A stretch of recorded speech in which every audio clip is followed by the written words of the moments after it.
C'est le premier grand incendie de l'été en Corse. Les flammes ont détruit 65 hectares en Balagne, dans le nord-ouest de l'île. Attisé par le vent, le feu s'est propagé très rapidement. Reportage à Felicetto de Marion Galland et Marion Fiamma. Le feu est parti à 19h45 hier, peu de temps avant la tombée de la nuit. Et l'intervention rapide des Canadair a sans doute permis d'éviter le pire. Personne n'a été blessé, aucune habitation menacée.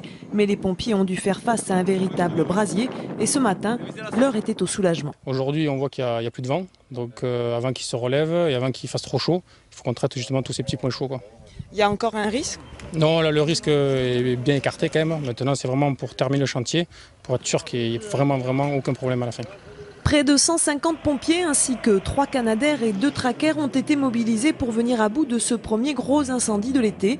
Hier, les conditions météorologiques étaient extrêmement défavorables. Le vent soufflait à plus de 100 km/h, les températures étaient caniculaires et la végétation est déjà très sèche sur l'ensemble de l'île. Ce soir, les dernières fumerolles ont été éteintes, mais après ce premier coup de chaud, la Corse s'attend désormais à un été difficile sur le plan des incendies. Des incendies qui ravagent l'île voisine de Sardaigne. 500 personnes ont dû être évacuées la nuit dernière de leur logement. Il s'agirait d'un incendie d'origine criminelle, attisé là aussi par des vents très violents. Une trentaine de foyers d'incendie se sont déclarés en Italie, en Sicile, dans les Abruzzes notamment, des régions frappées depuis plusieurs semaines par une chaleur caniculaire.